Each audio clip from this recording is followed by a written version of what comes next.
Katanya perempuan zaman sekarang itu sudah bebas sekolah tinggi, bebas memilih pasangan, bebas bekerja, bebas menyuarakan pendapat. Tapi kenapa makin banyak perempuan yang burn out? Burn out itu semacam kelelahan mental dan emosional yang terasa kayak capek banget gitu. Tapi bukan karena kerja fisik, melainkan karena tekanan dan tuntutan yang gak habis-habis. Katanya sekarang ini eranya perempuan merdeka. Merdeka memilih jalan hidup sendiri, merdeka menentukan takdir sendiri. Tapi kenapa hidup perempuan hari ini tuh justru terasa penuh tekanan sosial dan tuntutan yang seperti gak ada ujungnya gitu. Dulu, katakanlah era sebelum tahun 50-an, perempuan dianggap harus tunduk, bergantung pada laki-laki, sendiko dawuh, dan jadi konco wingking bagi suami. Mereka dianggap gak layak ambil keputusan sendiri dan wajib minta izin untuk segala hal. Lalu datang gelombang perubahan, feminisme, kesetaraan, kemandirian. Perempuan menuntut hak untuk belajar, bekerja, memilih. Dari sinilah lahir istilah independent woman, perempuan mandiri yang bisa semuanya sendiri, cari penghasilan, ambil keputusan sendiri, tidak bergantung pada siapapun. Tapi coba pikir ulang, dulu perempuan disuruh hanya urus rumah dan anak. Sekarang malah ada tuntutan baru, harus berhasil di ranah publik dan juga dalam ranah domestik sekaligus. Harus bisa bekerja, harus bisa urus anak, jaga rumah, tetap cantik, tetap lembut, tapi juga tetap tangguh. Lah, ini pembebasan atau justru perbudakan model baru? Coba kita renungkan baik-baik. Kenapa sekarang ini untuk dianggap berdaya, perempuan harus punya semua checklist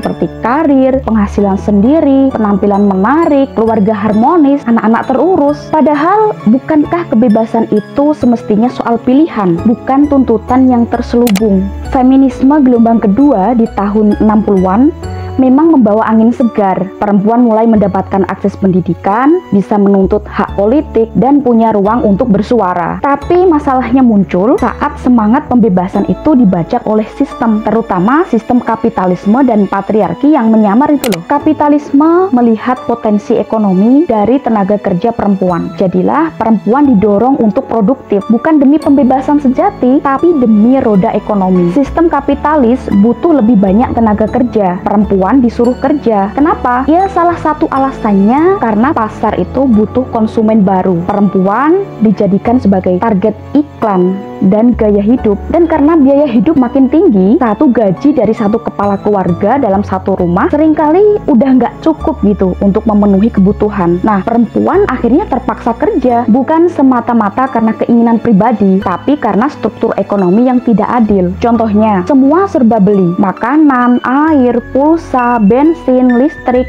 bahkan hiburan. Dulu orang bisa tanam sayur sendiri, sekarang nggak sempat. Biaya pendidikan mahal, kesehatan, perumahan, transportasi, semuanya naik terus. Akhirnya perempuan harus kerja bukan hanya karena mau, tapi karena sistem terlalu menekan. Bahkan perempuan yang memilih di rumah tetap dinilai nggak produktif. Makanya umumnya perempuan zaman sekarang bukan lagi ibu rumah tangga yang dianggap nggak produktif, tapi kini dituntut menjadi mesin ekonomi yang harus produktif setiap detik. Kerja formal, kantoran misal, dari jam 9 sampai jam 5, tapi tetap harus kinclong. Anak harus keurus, penampilan tetap harus cantik, harus multitasking, harus tetap kalem. Ini sih bukan empowerment, ini eksploitasi terselubung. Dan yang lebih menyakitkan, kalau ada perempuan yang memilih jadi ibu rumah tangga, malah dicap negatif, gak mandiri, kuno, cuma mengandalkan suami. Karena ya kita hidup di masyarakat yang mengukur nilai perempuan, khususnya dari seberapa besar dia bisa berkontribusi secara ekonomi. Padahal kalau benar-benar bebas, harusnya perempuan boleh memilih untuk kerja atau di rumah tanpa distigma, tanpa disepelekan oleh masyarakat atau bahkan keluarga sendiri dalam peran dan kontribusinya.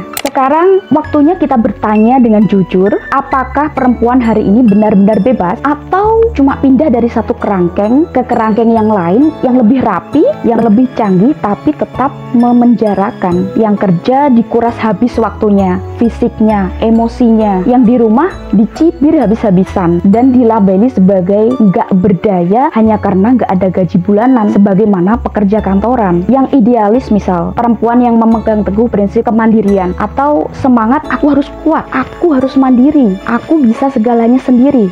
Malah disindir, sok kuat lah, sok tangguh lah. Perempuan yang realistis misal, yaitu perempuan yang mau bekerja tapi tetap ingin berperan besar dalam dalam keluarga, atau bahkan memilih di rumah karena sadar bahwa dirinya itu nggak sanggup kerja sambil mengurus rumah. Tapi perempuan realistis ini justru sering dijudge.